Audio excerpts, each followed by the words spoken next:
Salut à toutes et à tous.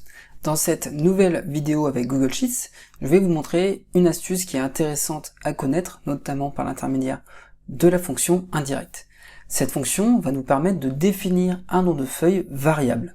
Donc, dans ce cas d'usage, en fait, vous allez bien comprendre l'intérêt ici. J'ai un tableau de bord ici, dans lequel je voudrais récupérer les dépenses et les recettes en fonction des années. Donc, comme vous le voyez, j'ai plusieurs feuilles ici. En 2020, où j'ai les recettes et les dépenses, en 2021 également, et en 2022. Donc ce que je veux ici, c'est récupérer les données de l'année que j'ai choisie, directement ici, dans ces cellules, et que ces données que j'ai récupérées vont m'afficher un graphique qui va s'adapter.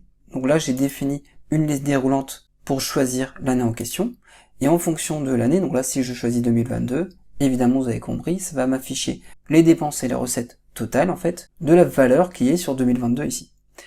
Alors, cependant, pour pouvoir récupérer ces valeurs, on va devoir définir une feuille en variable. Et pour cela, on est obligé de passer par la fonction indirecte. Je vais commencer tout de suite par la dépense. Donc, on commence avec la fonction indirecte. Donc là, en fait, cette fonction, comme c'est précisé ici, ça va vous permettre d'afficher une référence de cellule spécifiée par une chaîne. Donc moi, par contre, ici, j'ai défini ce que je vais afficher, c'est la feuille 2022 que j'ai définie plus haut. Donc je vais rechercher la valeur 2022 dans la cellule qui est ici en C4. Maintenant, je vais vouloir récupérer la valeur qui est présente dans la cellule ici, donc de 2022, en B17. Donc là, en fait, pour que ça fonctionne, évidemment, il faut que les fichiers soient identiques. Donc je récupère toujours la dépense totale dans la cellule B17. Donc là, je vais définir ici, donc C4. Pour définir B17, je vais définir comme ceci, 1 est commercial, et ensuite je vais définir B17, donc je vais bien le placer entre crochets, point d'exclamation, et B17, comme ceci. Et là, comme vous le voyez, je récupère bien la valeur de 2022, qui est 2460 € ici. Je vais taper sur Entrée, voilà, je récupère ma valeur.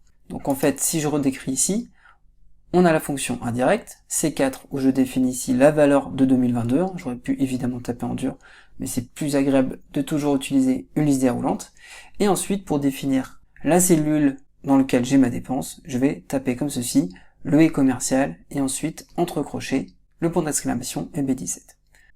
Donc en dessous, je vais reproduire la même chose pour les recettes, égale indirect. Ensuite, la référence de la cellule, c'est pareil, ici ça va être C4, le est commercial, ensuite j'ouvre mon crochet, le point d'exclamation, et là ici la valeur, ça va être C17, comme ceci, voilà, et je n'ai plus qu'à fermer ici ma fonction. Et je retrouve bien mes valeurs comme on l'a vu, donc là c'était 2460 et 16400, voilà, 5470, voilà. Et maintenant, si je modifie ici, je choisis 2021, ça me modifie évidemment mes valeurs. On voit ici j'ai 2193 et 13920 dans l'autre, ce que je retrouve évidemment ici. Voilà. Donc si vous avez besoin de définir des noms de feuilles en variable, vous devez passer par la fonction indirecte, comme je viens de vous le montrer dans ce cas d'usage. Voilà, j'espère que cet exemple vous sera utile et qu'il vous permettra une fois de plus de rendre vos fichiers existants ou les futurs encore plus performants. Merci à vous d'avoir suivi cette vidéo, portez-vous bien et à bientôt.